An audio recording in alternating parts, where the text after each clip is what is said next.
pada saat sebenarnya mereka udah siap menghadapi dunia maya yang sebenarnya mirip-mirip sama dunia nyata gitu. Siap nggak diomongin? Tapi kenapa masih banyak remaja yang tumbuh dengan luka batin? Ya, anak-anak remaja sekarang bandingin diri mereka sama remaja seluruh dunia. Remaja Kebayang seluruh nggak? dunia. Remaja seluruh dunia. Lalu gimana pola asuh yang sehat tanpa membuat remaja ini merasa terkekang atau tidak dipercaya?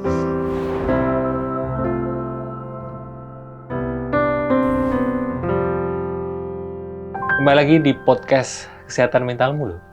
Podcast ini kolaborasi antara saya, Adi Santoso Putro, dan Habib Jafar beserta Rumah Cahaya. Sesuai dengan judul podcastnya, yaitu Kesehatan Mentalmu loh, maka podcast ini membahas tentang kesehatan mental. Dan setiap episodenya saya akan mengajak teman-teman saya, psikolog, psikiater, lulusan psikologi, konselor, siapapun yang menguasai di bidang psikologi dan kesehatan mental. Dan kali ini temanya sangat menarik, terutama buat parents ya, atau buat siapapun yang berinteraksi dengan remaja, karena temanya tentang kesehatan mental remaja. Nanti kita akan belajar bersama tentang gimana ya berinteraksi dengan remaja, terutama kita biar lebih memahami kesehatan mental remaja anak zaman sekarang seperti apa. Dan untuk membahas tema itu, saya mengajak teman saya yang menguasai di bidang itu, yaitu Mbak Ayu Gardianti. Selamat datang, Mbak Ayu. Terima kasih, Mas Aji. Senang banget nih. Oh, terima kasih. Saya juga terima kasih bisa ngobrol di sini. Mbak Ayu bisa meluangkan waktu di sini, meskipun di luar hujan, beberapa tempat banjir, ya kan? Benar. Sebelum membahas tadi tentang kesehatan mental remaja sekarang ya, Mbak ya. Saya kepingin memperkenalkan Mbak Ayu ke teman-teman semuanya. Berarti dulu S1 psikologi di mana? Di Untar, anak Untar nih. Jadi udah biasa denger macet-macet, banjir gitu udah lewatin saya. Iya. Sambil hamil, kuliahnya juga udah pernah. Oh gitu. Jadi ternyata kami ini seangkatan. Ketahuan deh, tadi mau ngaku-ngaku gengsi nggak bisa nih.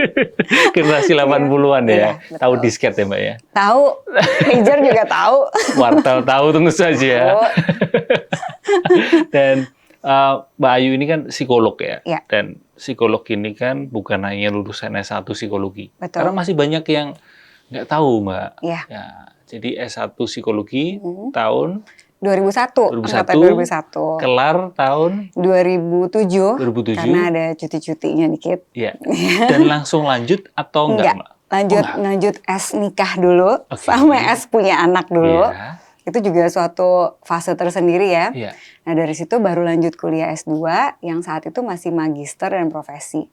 Oke. Seru ya? Iya. Jadi udah punya anak sambil kuliah lagi. 2013, lulusnya 2015. Cukup lama ya? Cukup lama. Jeda antara lulus S1 dengan S2-nya. Karena udah punya anak dulu kan. Iya, dan itu sebuah tantangan yang luar biasa. Luar biasa, ya. tapi saya bersyukur ditemani banyak support system ya. Kebetulan tinggal tangan sama orang tua, sama kakak. Jadi aman ya, saya tinggalin anak titip ya. Mama belajar dulu. Karena ternyata kok tidak semudah yang dibayangkan ya punya anak itu. Saya salut sekali buat teman-teman yang seperti itu. Karena buat saya dan banyak teman setelah lulus S1 dan jeda cukup lama. Udah malas ya? Tepat sekali. Tepat sekali. Ya itu. Jadi saya banyak belajar bagaimana melawan diri sendiri sih. Iya. Dan lagi-lagi ke niatnya ingin aktualisasi diri. Terus kayak ya udah jadi orang tua terus banyak ketemu. Sebenarnya insight-nya banyak ribut nih ya sama anak gitu. Saat itu tuh banyak yang kayak banyak konflik yang nggak selesai. Terus ya sama untung suami juga support system terbesar ya. Dia bilang, jadi kamu mau apa kok kayaknya nggak nyaman banget gitu di rumah. Gini aja aku mau kuliah lagi boleh nggak? Aku dapat beasiswa dari suami. Iyalah ya, dua beasiswa dari suami. Habis itu boleh lanjutin. Gitu sih. Jadi motivasi terbesarku adalah sebenarnya sih karena mau punya berkeluarga yang lebih nyaman ini sih gimana. Jadi sebenarnya buat diri sendiri nih, egois gitu. Wow. Tapi lama-lama ingin berdampak lebih luas Ya. lagi gitu sih. Dan lebih menekuni psikolog apa berarti? Psikologi pendidikan. Psikologi aku ngambilnya. pendidikan. Sesuai dengan tema kali ini ya, Iya, ngomongin tentang justru. remaja ya. Betul. Jadi ada beberapa poin terkait dengan bagaimana berrelasi dengan anak sendiri yang tentu saja bertambah remaja. Betul. Sekarang ini berarti mereka remaja. Udah remaja nih yang Remaja. pertama. Yang kedua lagi preteen, 10 tahun. Oke, ditambah lagi juga di sekolah model, Iya, aku juga Ya. ngajar di sekolah look model. look model, Itu kerjaannya ketemu remaja-remaja remaja-remaja. Oke. yang mau lebih kenal dirinya, ada Ya. yang mau jadi model, jadi terkenal, tapi nggak pede justru. Iya, Lucunya tuh yang datang tuh fisiknya tuh, aduh keren-keren banget, Iya, tapi iya, anak zaman sekarang kelihatannya dibandingin remaja Iya kan? saya dulu kelihatannya. iya, udah Wah, saya nggak sekeren dandan. sekarang Iya, sih, gitu. udah dandan banget Iya, gitu. iya. Tapi pas saya ditanya, sangat nggak pede, saya tuh iya. paling buruk di antara yang lain gitu yang. Oke, bilang dan itu udah ketemu udah agak banyak sih yang kayak gitu. Oke. Sebelum masuk ke pertanyaan pertama, justru saya muncul penasaran dan cukup besar. Pertanyaan mendasar adalah pertama, apakah beda remaja sekarang dengan remaja dulu atau remaja zaman kita dulu? Oke. Sebenarnya Ya. kalau mau tahu ya remaja tuh ya gitu-gitu aja. Ya. Sebenarnya tahap perkembangannya. Tahap perkembangan. Dengan tahap perkembangan fisiknya, hormon-hormonnya dari dulu ya gitu-gitu aja. Sebenarnya gitu-gitu aja. Sebenarnya gitu-gitu aja. Tapi yang beda Ya. adalah balapan sama paparannya mereka gitu. Dulu kita terpapar tuh sama siapa sih? Saing-saingan tuh paling sama lihat tetangga gitu kan, Ya. lihat teman sekelas sepatunya bagus ya, aku enggak. Paling bandingin cuma teman sekelas, tetangga gitu. Benar. Anak-anak remaja sekarang bandingin diri mereka sama remaja seluruh dunia. Remaja Kebayang seluruh nggak? dunia. Remaja seluruh dunia. Jadi Bukan contohnya hanya sekomplek, enggak, bukan hanya seluruh dunia. sekota, tapi seluruh dunia. Dan Oke. semua itu ada di tangannya. Jadi misalkan ada anak yang, nggak usah jauh-jauh anak saya deh gitu. Menurut saya dia udah bisa nyanyi gitu. Suaranya Oke. bagus, oke. Saya nyatakan observasi itu. Menurut mama kamu oke deh. Ya kalau dia bandingin ke Ariana Grande ya mungkin masih jauh ya. Iya nggak sih? Banding ini nggak tanggung-tanggung Nggak tahu dia bilang, "Ma, aku tuh nggak ada apa-apanya," kata dia. ya. Oke, dalam hati, ini gimana ya untuk ngelola ini yang belum jadi apa-apa tapi udah ngerasa bukan apa-apa tuh gimana ya? Disitulah aku ngerasa mau udah jadi ibu, udah jadi psikolog, aku harus tetap belajar sih. Oke. Itu sih yang bikin gelisah. Makanya tadi yang dibilang, berat kan belajar lagi? Iya, tapi kalau masalahnya depan mata dan ini untuk dampingin anak yang which is yang kita sayang banget, Ya. itu rasanya worth it sih. Untuk Oke. belajar lagi, untuk kuliah lagi, dan seterusnya. Oke. Gitu sih. Berarti sebenarnya secara psikologi tahap perkembangan atau kita mengambil teorinya Erikson misalnya, tahap perkembangan itu remaja itu ya gitu-gitu aja. Gitu-gitu aja. Dulu dan sekarang Iya. itu ya sama lah. Sama gitu, aja, serupa. teorinya juga Erikson masih dari Erikson tahun ya berapa dari itu aja kan? Iya, jauh sebelum Iya. kita juga pas ya. Iya. Cuma bedanya adalah karena lingkungan atau Betul. terpaparnya sudah jauh berbeda. Jauh. Dan apa lingkungan yang terjadi sama kita ya, semua sistem politik, sistem negara, termasuk COVID kemarin, itu mengaruhi banget yang namanya mereka lagi preteen di masa itu dan sekarang jadi remaja. Itu penelitiannya banyak banget yang menunjukkan bahwa ya hilang semua skill-skill yang dulu kita ke warung yang, Pak beli ya, ngutang gitu. Iya, iya. Terus yang Pak ngantri, kecewa, apa itu hilang semua, loss gitu. Karena kita mengambil alih semua kan. Iya. Kamu di rumah aja, pesan makan apa tuh urusan mama. Pada saat mereka keluar, itu bisa remaja sampai yang ngomongnya gimana mah? Ngomong ambil antrian tuh ngomongnya gimana? Oh iya? Iya, itu tuh saya sering ketemu. Iya, iya. Kamu antri duluan ya, pokoknya kamu turun dulu yang gini-gini. Cara ngomongnya gimana mah gitu. Dan semua klien juga orang tua bilang gitu, Mbak anakku aneh banget sih, cuma disuruh gitu aja nggak mau, parah banget deh malu-malunya gitu ya. Bukan malu-malu Mbak, emang nggak tahu caranya gitu. Jadi aku sering banget, pengen banget mengubah pemikiran orang tua, mindset ya. Pengen lebih ke situ bahwa kalau ada anak sekarang nih remaja, Ya. yang kayaknya berulah, buat kita tuh berulah, rese gitu Iya. ya. Percayalah kita harus lebih punya orientasi positif sama mereka dan menganggap itu bahwa mereka tuh nggak punya skillnya, boleh nggak kalau kita ambil dari situ? Dan itu Ada understanding bahwa mereka nggak punya nggak skill. punya, bukan nggak punya, ya nggak punya bukan, belum punya Belum mungkin punya. ya. Jadi tugas kita apa?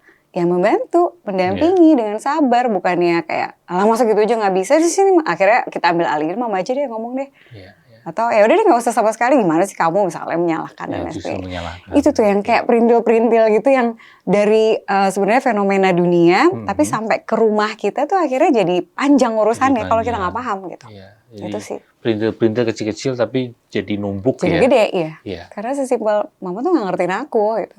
Orang aku nggak berani ngomongnya tapi kamu marah-marah doang gitu misalnya. Iya. Itu sering kejadian sih di rumah dan di tempat praktek juga sering ketemu. Anak remaja tadi kamu bilang bahwa belum punya skill ya. Mungkin dulunya kita menganggap itu skill yang wajar, biasa banget, bener. tapi remaja sekarang belum punya skill. Tapi di sisi lain, remaja sekarang itu bisa dikatakan terlihat baik-baik saja, ya kan? Tapi ternyata bisa jadi sebenarnya seperti yang kamu katakan tadi, secara fisik mungkin baik-baik saja, secara tampak luar di permukaan tampak baik-baik saja. Tapi bisa jadi di dalamnya itu nggak baik-baik saja. Atau ada yang bilang kan di luar tampak tegar, di dalam ambyar. Gitu, ya. Ambyar benar. Apa saja sebenarnya tanda kondisi mental remaja yang mestinya orang tua ya terutama notice gitu, perlu diperhatikan. Karena kondisi mental remaja ini nggak baik-baik saja sebenarnya. Gitu. Jadi apa tanda-tandanya sebenarnya? Iya, sebenarnya sih seperti gejala fisik ya. Kalau kita ke dokter kan juga ada tuh ya red flag-nya gitu ya. Aku suka ngade-ngadein ke kesehatan fisik dulu karena mungkin teman-teman lebih familiar gitu. Kalau anak kita batuk, itu nanti dokternya bilang, Bu, nanti kalau batuknya udah sampai bikin dia bangun dari tidurnya, atau udah bikin dia nggak nafsu makan, itu ibu balik lagi ya, atau ibu minum antibiotiknya ya, misalnya gitu. Nah kami di psikologi juga ada sebenarnya tanda-tanda itu, dan tapi mungkin nggak disadari, karena kelihatannya baik-baik aja itu tadi, gitu ya. Coba lihat kalau misalnya konteksnya nih orang tuanya observasinya bagus gitu ke anaknya ya, bisa dilihat dari pola makannya mungkin, pola makan, ya itu penting. Jadi kalau lagi ada apa-apa nggak baik-baik aja, biasanya makannya jadi dikit, alias nggak makan-makan. Gitu, nggak tahu mungkin kalau dikorek lagi dia diet untuk lagi insecure kali sama badannya mungkin gitu ya, jadi antara nggak makan atau kebanyakan makannya. Jadi pola makannya ada dua ya, larinya kurang makan atau maksudnya menahan makan atau justru dia over makannya. Jadi gangguan makan juga nyelip di situ, dan juga ada pola tidur. Itu juga kelihatan banget, jadi susah tidur, jadi insomnia atau tidur kelamaan. Itu sering jadi tuh. Jadi bablas semua sholat-sholatnya, makannya, sekolahnya, gitu. Lalu yang ketiga, kalau dilihat dari tingkat gangguan sekarang yang terjadi di dunia tuh paling banyak kalau dari WHO itu gangguan kecemasan, emosi. Jadi disitulah kita mesti peka yang adanya perubahan emosi yang agak menetap gitu. Jadi bukan mood, bukan gangguan mood biasa, bukan moody biasa, bukan mood swing biasa, tapi lebih menetap. Jadi lebih ke frekuensi dan intensitasnya. Jadi bisa 2 minggu, sebulan dia kayak sedih terus gitu. Atau yang ngurung di kamar gak keluar-keluar sampai akhirnya kelihatan di kesehariannya. Sampai hobinya juga dia gak bikin lagi. Misalnya yang tadinya nih ya, yang punya banyak binatang peliharaan, tadi seneng keluar main tuh jadi binatangnya dicuekin aja gitu, kotor kandangnya misalnya. Udah mulai tanda-tanda kecil-kecil gitu yang kemana nih anak gitu ya. Ntar dulu, jangan yang kok gak bertanggung jawab, kok gini-gini. Ntar dulu nih, jangan-jangan ini yang lagi kita curigakan nggak baik-baik aja itu. Lalu mulai nggak mau sekolah, biasanya gitu ya. Menarik diri dia. Iya dong, menarik diri. Lalu apalagi ya, ya itu sih yang biasanya mungkin main sama adeknya, terus jadi enggak. Misalnya tanda-tanda di rumah yang kita bisa lihat ya. Nah itu mulai harus ada sinyal di kita, di orang tua bahwa kenapa ya ini anak ya gitu. 2 poin yang kamu sebutkan tadi di awal adalah pola makan dan pola tidur. Sayangnya tantangannya adalah di zaman sekarang relasi orang tua dan anak, nggak semuanya, tapi cukup banyak relasi orang tua dengan anak, orang tua tidak pola makan dan pola tidur anaknya, ya kan? Nah itu berarti kan membutuhkan apa ya istilahku observation skill dari orang tuanya kan. Nah itu gimana melatih observation skill dari orang tuanya atau supaya orang tuanya bisa lebih ngeh gitu, lebih bisa memperhatikan. Pertama tentu saja kuncinya mau terbuka untuk belajar sih Mas Haji. Dari orang tuanya? Iya. Jadi jadi orang tua tuh masih banget butuh belajar. Karena apa? Gimana mau ngeh, gimana mau merasa itu penting kalau kita nggak tahu. Ya kan? Kita tahu dulu bahwa, oh ini tahu nih dari podcast ini ternyata merhatiin pola makan sama tidur penting. dari situlah berangkatnya. Oke, semenjak ini aku mesti perhatiin lagi sih tidurnya. Iya, mau tahu dari mana gitu, dapat insight dari mana gitu kan kalau nggak terpapar dari belajar, dari ilmu-ilmu baru gitu. Apalagi kalau hubungannya jauh ya. Kayak bisa apalagi orang tua nggak tahu tidur anaknya jam berapa. Iya. Bisa jadi kan remaja sekarang kan ada kejadian-kejadian seperti itu kan. Apalagi yang udah dikasih ya, gawainya tuh dibawa tidur kalau bahasa aku. Aku aja sampai sekarang anak-anak nggak dibawa tidur yang besar pun, pinjem. Jadi jam 9 mah, nih ya mah kasih gitu. Masih pinjem karena memang nggak bisa, belum saatnya kamu pegang. Handphone? Iya. Masih balik. Usia? 15. Wow. I don't know itu. Iya, tapi itu sebuah hal yang penting sebenarnya. Kan? Penting banget. Iya. Penting banget karena memang belum waktunya punya sebenarnya. Apalagi dari progres sekarang kalau baca bukunya Jonathan Haidt tuh Anxious Generation. Aduh itu lagi hot banget yang kayaknya jangan pegang dulu gitu. Nah kebetulan si kakak ini sudah terlanjur pegang karena waktu zaman COVID kan sudah mesti komunikasi sama sekolah dan lain-lain. Sekarang pun sekolahnya pun meralat gitu. Jadi baru masuk kumpulin. Jadi kami lebih kenceng gitu. Untungnya punya sekolah yang sepaham gitu ya. Jadi memang nggak bisa dan dia tahu persis kenapa ini nggak bisa diterusin gitu. Dia ngerasain depresinya, saya lihat jelas dia bengkak paginya gitu. Jadi ya kekuatan hubungan sih Mas, memang hubungannya. Iya. Hubungan itu penting banget. Aku penasaran ketika anak itu tadi dia punya kesadaran untuk ya udah saya hanya pinjam aja atau memberi batas yang sangat jelas terkait penggunaan handphone. Bagaimana dengan peer pressure? Karena mungkinan di rumah aku nggak dibolehin orang tua aku, fine, nggak apa-apa. Tapi kadang kalau ngelihat temennya, teman-teman kok boleh gitu. Nggak apa-apa lagi dia. Dia tuh pribadinya kebetulan yang ya nggak apa-apa aja gitu. Dan emang pada saat kalau libur tuh agak lost kan. Misalnya kita nginep di mana kan handphone dia pegang gitu. Yang balikin dia cuma segitu doang. Tapi kalau saya random cek handphonenya, WA-nya banyak aja. Emang nggak into aja gitu. Dan kebetulan mungkin anaknya yang pas yang kayak gitu ya. Jadi ya kan tiap anak unik ya, beda-beda. Makanya saya juga nggak bisa tuh, belum pede gitu untuk nerapin yang anaknya gini diatur gitu. Aku nggak pede sih. Tapi kalau boleh kasih saran, tetap jangan dikasih sih. Tetap jangan dikasih dulu sebenarnya. Makanya yang di adik juga udah minta, kapan tuh saya bisa pegang kayak gitu. Kayaknya masih lama sih dek. Apalagi dengan kebaruan ilmu sekarang, maaf banget ya, kayaknya agak nanti sih gitu. Dan ya dijelasin kenapa. Ada bonding yang cukup kuat antara orang tua dengan anak. Iya itu dulu. Itu yang membuat ya. Itu yang membuat sehingga itu gampang. Iya. Itu sebenarnya. Saya rasa di situ sih kuncinya ya. Betul. Lalu umur berapa menurutmu? Ini subjektif ya. Maksudnya tidak mengharuskan yang lain, tapi kepengen belajar dari cerita pengalamanmu aja. Menurutmu umur berapa sebenarnya remaja diperbolehkan memakai handphone? Pada saat sebenarnya mereka udah siap menghadapi dunia maya yang sebenarnya mirip-mirip sama dunia nyata gitu.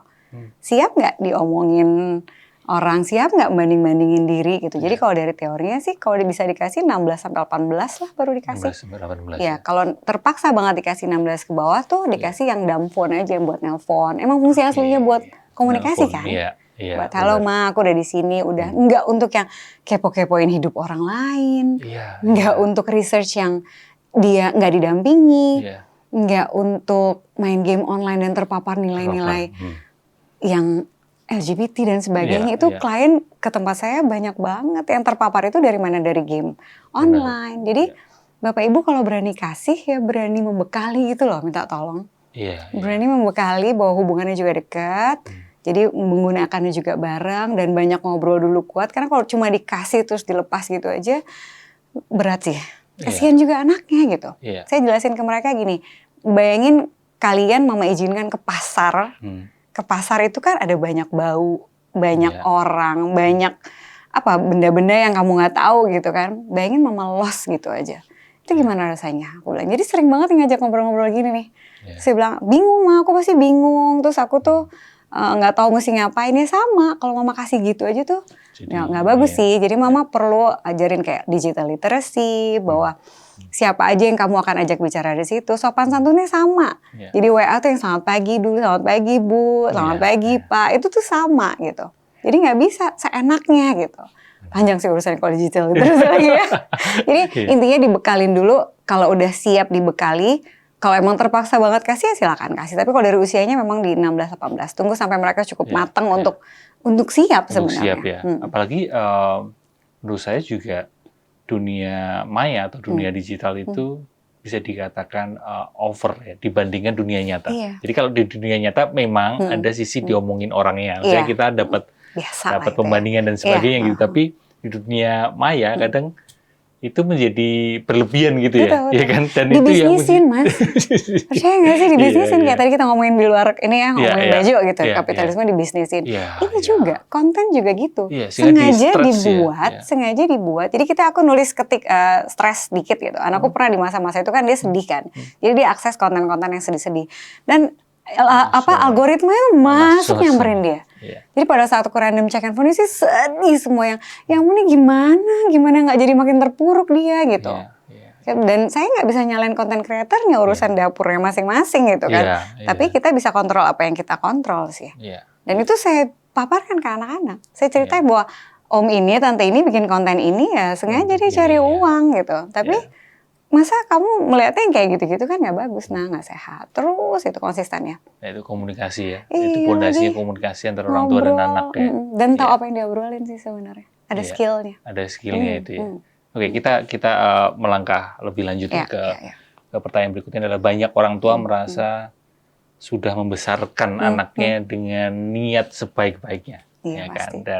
Dan ya hampir semua orang tua pasti punya niat seperti itu. Tapi kenapa masih banyak remaja yang tumbuh dengan luka batin?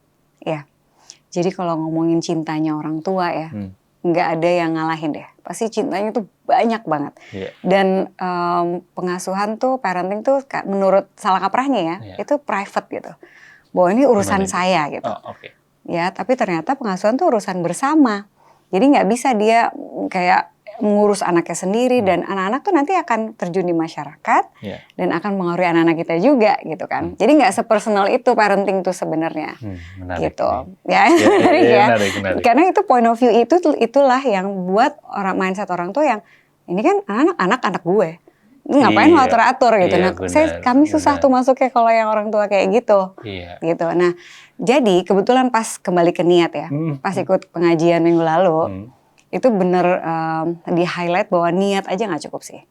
Niat aja nggak cukup. Niat itu kan bisa dibilang pada saat aku punya anak, aku punya nilai-nilai, aku pengen anakku tuh apa? Agamis, yang jadi kurota ayun, penyejuk hatiku, nilai niat tuh selalu bagus. Tapi kalau nggak diiringi sama pengasuhan hari-hari, pilihan perilaku kita sehari-hari, nggak terwujud sih. Nggak terwujud. Justru yang dibilang anaknya pengen rajin ibadahnya gitu. Tapi saking inginnya lalu jadi disogok-sogok, dipaksa, diancam-ancam. Kejadian nggak tuh niat baiknya? Biasanya sih nggak.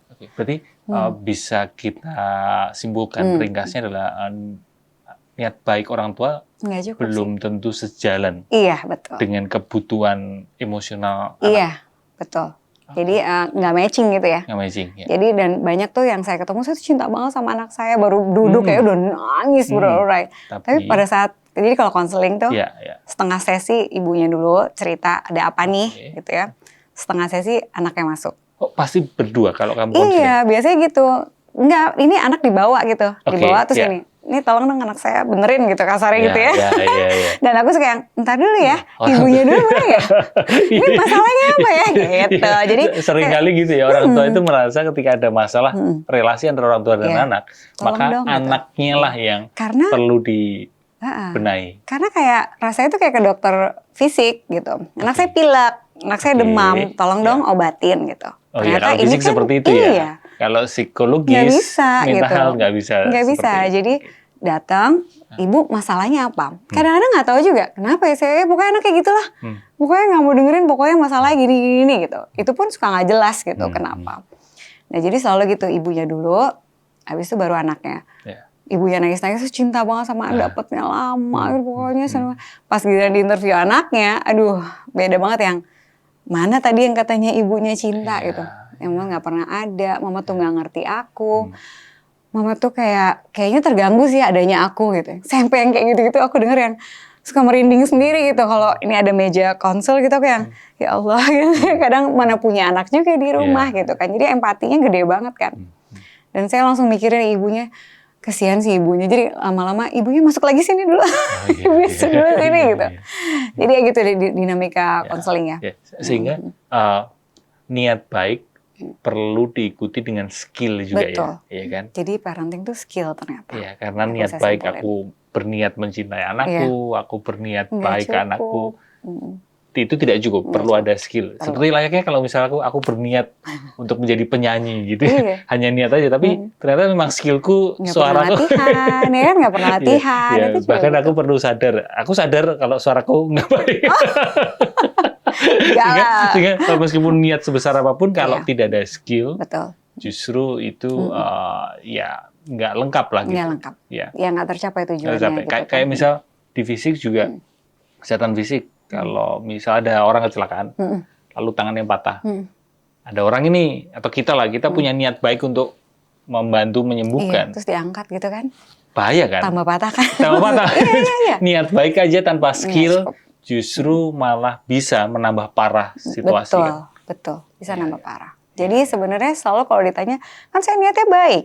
Sekarang gini ya, orang tua yang mukul anaknya karena nggak ibadah, karena nggak ngerjain PR, itu cinta nggak sama anaknya? Cinta.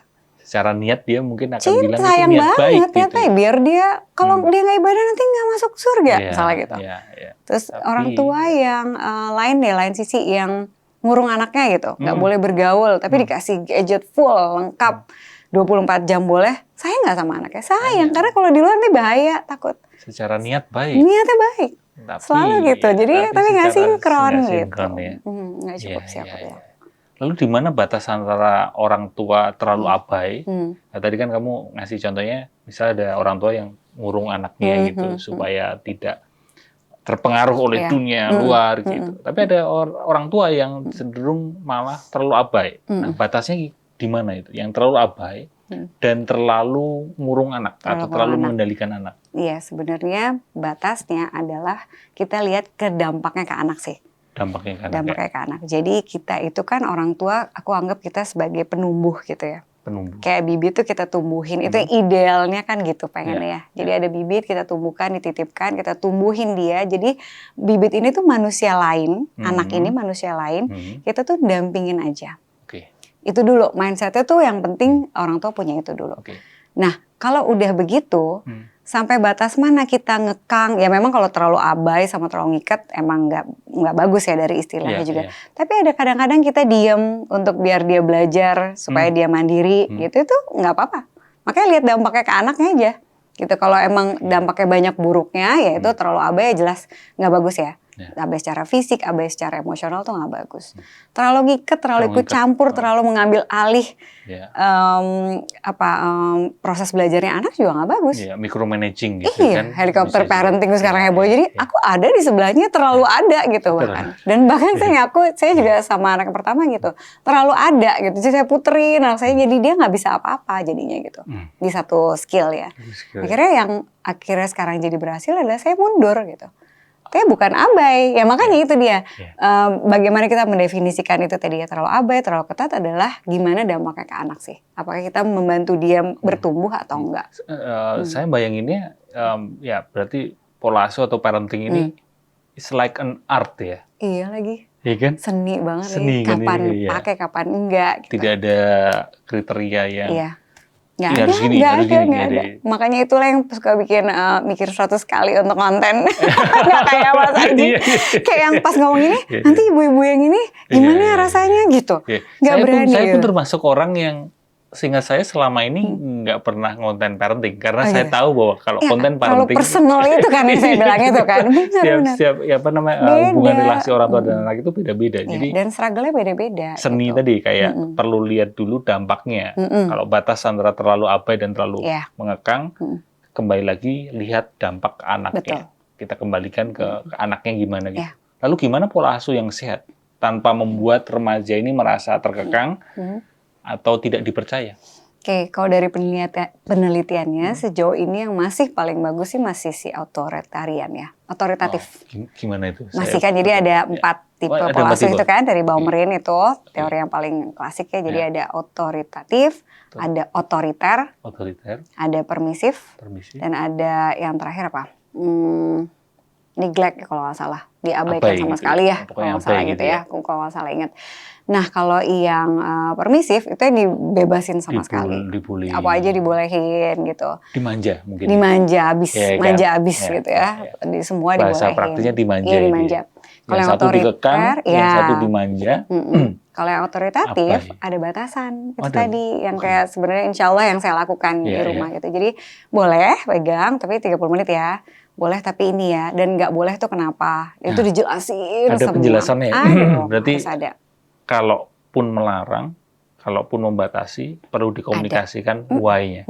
Karena itu lagi-lagi mindset yang sebelumnya aku bilang, ini tuh proses belajarnya anak. Kita tuh lagi dampingin manusia lain untuk bertumbuh gitu.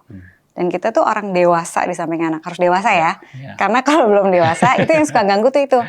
Yang suka ganggu tuh karena orang dewasa yang mendampinginya tuh belum cukup dewasa sebenarnya. Seringkali gitu kan. Iya, jadi belum bisa kelola emosinya. Secara usia sih tua ya.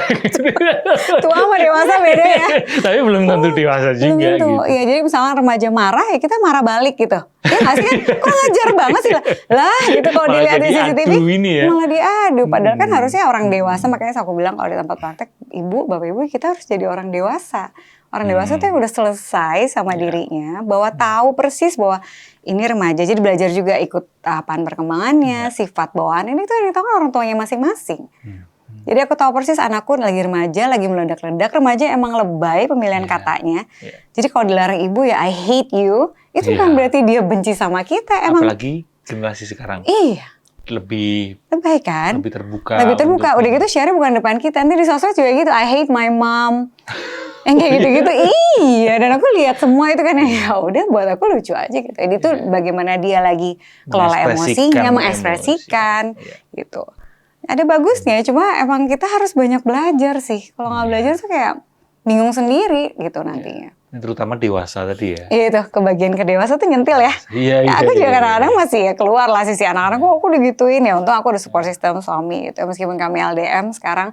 Tapi dikit-dikit telepon yang tadi aku digituin, masa aku tersinggung lagi. Sekarang kata suami, kan kamu yang bilang itu lagi belajarnya dia. Yang lebih tenang tuh nenangin yang lebih lagi nggak tenang gitu. Jadi itu penting sih. Ya nggak semua orang tua ternyata dewasa ya. Wah, itu kenyataan pahit yang memang perlu kita ketahui ya, karena itu membangunkan kita untuk belajar dewasa dari sebagai orang tua ya. Oke. Kalau ngomongin konflik antara orang tua dan anak, seringkali muncul konflik itu karena orang tua pengen anaknya kuat, ya, dengan jalan di VOC-in gitu ya. Di VOC-in. Iya, kayak lagi heboh. Menjadi bad cop-nya gitu ya. Jadi orang tua nggak nurutin anaknya, setiap kali anaknya punya keinginan, nggak. Dengan niat baik, anaknya menjadi anak yang kuat. Sementara dari sisi anaknya itu merasa nggak dimengerti oleh orang tuanya, sehingga mungkin bahkan terekspresi emosinya bahwa dia membenci orang tuanya. Sebenarnya apa yang paling dibutuhkan remaja dari sisi anaknya? Yang dibutuhkan remaja dari orang tuanya itu apa? Terutama saat sedang mengalami masalah. Oke. Yang mereka butuhkan adalah orang tua yang punya skill atau berdaya saat nemenin mereka. Salah satunya adalah orang tua yang hadir. Kalau yang praktisnya itu yang satu yang hadir sepenuh hati, sepenuh tubuh, dan kalau bisa udah penuh skill itu tadi. Ya, satu kata tapi itu tantangan sekali sekarang ini ya, hadir. Iya, hadir deh. Jadi bukan yang kayak kenapa kata di sekolah, kenapa? Ya cerita aja mama denger. Tadi dulu mama dengerin kok. Itu anak-anak bisa tahu loh yang kamu tuh nggak dengerin. Bilang, udah nggak usah deh, lalu tiba-tiba pergi gitu. Itu baru satu konflik kecil ya. Dan ternyata itu tuh besar buat anak gitu. Dan banyak juga di tempat praktek yang bilang kalau aku sedih, mama tuh kayak itu dia ya, ada pola dengar attachment style nggak? Iya. Ya, itu banyak orang tua yang ternyata, ya itu tadi yang aku bilang belum dewasa tadi, yang belum sadar apa pola bawaannya, itu misalnya dia polanya menghindar gitu. Dari orang tuanya? Iya, dianya sudah terbentuk pola kelekatannya menghindar atau avoidant. Kebayang nggak kalau anak curhat masalah, dia ngapain? Lari gitu ya gitu. Tanpa sadar. Tanpa sadar, nggak sadar menghindar gitu. Atau pada saat anak curhat yang pola kelekatannya cemas misalnya, ya udah nggak usah temenin lagi deh, apa gini, jadi kamu nggak apa-apa, ya udah kalau gitu nggak usah lah, maksud main, ya pokoknya responsnya pasti kurang oke sih buat remaja gitu. Jadi yang diperlukan adalah hadir, orang dewasa yang hadir. Aku ulang ya, aku ulang dulu ya. Orang dewasa yang hadir gitu untuk mereka. Jadi hadir ya termasuk tekniknya banyak lagi sebenarnya. Kita kalau ke tempat praktek aku ajarin teknik mendengarkan teknik parafrase. Ya jadi didengerin dulu. Apapun ceritanya, please didengerin dulu gitu. Karena namanya orang lagi cerita itu sebenarnya nggak butuh saran, butuh kamu tuh untuk mendengarkan dulu gitu. Jadi dia cerita dulu dengan semua cerita-ceritanya, jangan kaget semua pilihan katanya. Namanya remaja lagi emosi pasti kan si ini tuh rengtit banget gitu. Itu namanya jadi ibu ya. Udah rasa yang astaga kok anak saya ngomongnya gini kata-katanya belajar dari siapa? Itu kita sibuk sama emosi kita sendiri. Itu biasanya orang tua gitu. Jadi please fokus sama anak, hadir gitu untuk didengerin. Abis itu step berikutnya adalah divalidasi lagi emosinya. Validasi emosi anaknya. Emosi anaknya. Validasi. Kamu masih sebel banget sih pasti digituin ya. Kalau jadi kamu mama sebel sih. Gitu ya. Mama juga gitu sih. Tapi belum tentu. Nah orang sekarang suka banyak salah kaprah. Kalau yang dibilang memvalidasi emosi itu berarti mengiyakan semua pendapatnya. Entar dulu belum. Baru validasi aja. Kan belum tentu. Jadi aku tuh contohnya gini ya, misalkan kayak remaja tuh aku tuh sebel banget sama dia tuh. Menurut aku tuh dia nggak pantas ngomong kayak gitu. Pokoknya dia tuh salah misalnya gitu. Ya mama ngerti sih kalau kamu berpendapat kayak gitu. Udah sampai stop situ aja. Empatiin dulu gitu. Validasi dulu emosinya. Validasi dulu. Habis itu lanjut ke empatiin. Baru karena dia tuh lagi ibarat anak tuh lagi tantrum gitu. Nggak bisa ditenangin sama motivator kayak apa juga nggak mempan sih sebenarnya. Jadi ditenangin dulu, ditemenin, dan peristiwa yang sekelumit berapa menit itu ternyata di anak tuh gede banget dampaknya. Dampaknya gede banget, dan beberapa kali aku terapin itu ke anakku, terus ke klien juga yang, mama sekarang, ibuku sekarang lebih mau dengerin aku, katanya gitu. Jadi yang gede banget, nah ini baru cerita satu. Kan kita ngarepin cerita-cerita yang berikutnya, parenting kan masih jauh ya, masih ongoing gitu dengan segala tantangan-tantangannya gitu. Ini baru cerita satu. Jadi kalau udah ngerasa aman, anak udah merasa aman cerita sama kita ya harapannya dia akan lebih lancar untuk ceritain yang lain gitu. Jadi hadir, validasi, empati ya. Tekniknya masih banyak lagi sih sebenarnya, tapi yang pertama itu dulu sih. Itu sesuatu yang kehadiran orang tua. Nggak harus ngasih solusi. Enggak lagi. Lagi. Hadir dan menemani itu anak skill kan, susah loh. Susah loh baru hadir dan validasi. Ditambah lagi tadi kayak misal kamu cerita misal anak pulang sekolah lalu orang tuanya main handphone sambil nanyain. Itu tentu anak akan merasa bahwa orang tuanya nggak hadir. Tapi ada cerita juga gini. Orang tuanya sudah meletakkan handphonenya. Anaknya pulang sekolah. Lalu orang tuanya dengan ilmu parenting yang dia ketahui, maka dia akan bertanya. How's your day, bla bla bla bla. Tapi si anak zaman sekarang dia tahu bahwa ini orang tua aku baru menerapkan ilmu parenting. sehingga anaknya standar ilmunya udah tahu lah gitu dalam gitu. Nah, jadi jawabannya biasa aja gitu pasti kan. Apaan sih mah gitu dan sebagainya. Nah, untuk mengatasi itu gimana? Dari sisi orang tuanya apakah perlu lebih kreatif, lebih otentik juga ya? Iya dong, lebih tulus. Itu tulus juga penting ya. Nanya, dan kadang-kadang pertanyaannya bervariatif lah gitu kan. Yang lain, atau mau cerita apa kak, sekalian aja diceritain. Mama pengen denger dong hari ini ada cerita apa gitu. Tapi kadang-kadang timingnya juga perlu dipikirin ya. Iya bener. Kalau baru pulang banget kadang kan orang tua udah capek. Kebayang gak sih kalau Mas Aji juga baru pulang tuh, Pak tadi ngapain ini? Ntar dulu boleh nggak? Nah kita udah dewasa jadi bisa tarik nafas yang tadi ayah kerja gini. Kalau remaja kamu ngarepin apa gitu? Nggak mungkin kan tadi aku belajar ini, ada sih yang kayak gitu, tapi kebanyakan sih enggak gitu. Jadi timingnya juga tunggulah nanti lah gitu. Jadi kadang-kadang diam itu ada di buku Disiplin Positif tuh yang 1-2 kata yang hai gitu. Anak pulang capek yang cuma hai itu lebih bagus daripada diberondong pertanyaan yang terlalu sesuai dengan ilmu parenting yang justru nggak otentik gitu ya. Jadi ilmu parenting juga berkembang terus. Kita harus banyak baca lagi gitu. Kalau cuma ngarepin di tempat kuliah aja sih nggak cukup ya. Jadi masih suka ikut workshop sama siapapun, bahkan di YouTube juga sekarang banyak gitu kan. Salah satu yang podcast ini. Iya, gitu. Jadi bermanfaat banget kan. Gitu. Jadi harus update. Dan itu tadi ya. Jadi peka juga sama anak gitu. Kayaknya lagi capek nih, kelihatan tau lah kalau yang orang tua deket sama anaknya tau lah capek kayak gimana mukanya. Atau kadang-kadang kalau kita diem, mereka yang mulai cerita sendiri. Itu sering kejadian justru sekarang. Jadi bukan mengabaikan ya, diem aja. Sih kayak tadi dampaknya tuh ke dia tuh apa, kalau berhasil ya terusin aja. Jadi pulang aku juga jemput, capek kan habis nyetir, taruh duduknya diem. Tapi udah dengan taruh handphone ya, makan, mau makan nggak, makan bareng yuk apa, enggak ntar aja ya udah. Ntar udah naik nih dia, turun lagi. Mau tau nggak tadi gini, nunggu waktu yang tepat ya. Bukan terus terlalu nge-push untuk ayo cerita, tapi nunggu waktu yang tepat. Kembali lagi ya, seni tadi ya. Iya, kalau dikaitkan dengan musik, barangkali seperti musik jazz lah ya. Iya benar ya. Bener lagi. Movie-nya, larinya ke sini deh. Masuk nggak gitu ya. Yang penting nadanya pas gitu ya. Nggak ada pola yang pas. Nggak ada benar-benar. Karena dinamis banget kan, perbedaan anak, perbedaan kita orang tuanya. Lagi apa yang terjadi di sekolah juga kita nggak tahu gitu kan. Jadi ya itu, makanya pakai feeling juga. Tapi emang nggak cukup cuma feeling dan googling ya. Kalau jadi parents mesti belajar lagi sih.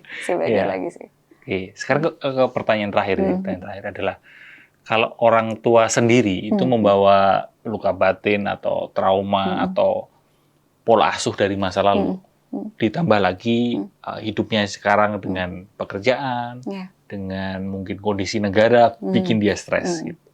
Seberapa besar dampaknya, dampak orang tua yang seperti itu, dampaknya ke kesehatan mental anak remaja? Oke, ngaruh banget lagi. Besar banget ya. Karena apa? Pada saat kita istilahnya terapi remaja, menterapi dari yang perilaku yang nggak baik menjadi lebih baik, itu kan butuh waktu ya. Sekitar 20, minimal berapa hari kalau perkembangan otak tuh bisa minimal 3 bulan gitu. 3 bulan kalau kita mau ngelatih skill baru. Nah, kebayang nggak di rumah apa yang dia terima itu setiap hari, bertahun-tahun, kira-kira itu kayak menabung untuk merusak kesehatan mental anak gitu. Jadi sering terjadi di kasus yang orang tua bertahan tidak mau pisah. Itu saya sering ketemu yang bertahan. Ini saya berkorban demi anak gitu. Demi anak justru. Kalau saya dengar anaknya bilang pisah aja boleh nggak sih? Dilihatnya nggak enak banget gitu. Dan ini anak, saya bilang anak nih lagi nontonin kita. Anak tuh diam-diam nontonin pola asuh kita, pola berantem, pola kita menyelesaikan masalah tuh dia tonton terus gitu. Dan dia mendapatkan definisi cinta itu seperti yang polanya. dia tonton gitu. Kan? Jadi kita lagi membuat anak dengan pola kelekatan yang insecure baru gitu. Jadi ternyata mencintai itu begini ya. Gitu, berantem diem-dieman gini ya. Oh ya udah, nanti dia dapet cari pasangannya secara nggak sadar, nyari lagi yang insecure, Mas. Itu dia tuh polanya. Kalau dari satu teori itu aja, itu yang lagi emang masih populer juga sampai sekarang ya. Karena emang buktinya banyak banget gitu. Attachment itu ya. Iya, attachment style itu. Jadi ngaruh banget ya. Ngaruh banget sih. Baru dari satu teori ya. Belum yang lain-lainnya gitu. Jadi baru dilihat dari satu point of view aja udah segitunya kalau orang tua tuh belum selesai sama dirinya, nggak kenal dirinya gitu. Makanya mari kita ajak, kenalin dulu pola attachment kita apa. Apakah itu berarti langkah praktis orang tua ketika, maksudnya gini, dengan kondisi yang dialami orang tua seperti itu, apa langkah praktis orang tua? Langkah praktisnya tentu saja pertama refleksi. Jadi ini tuh sesuai niat baik saya tadi nggak sih?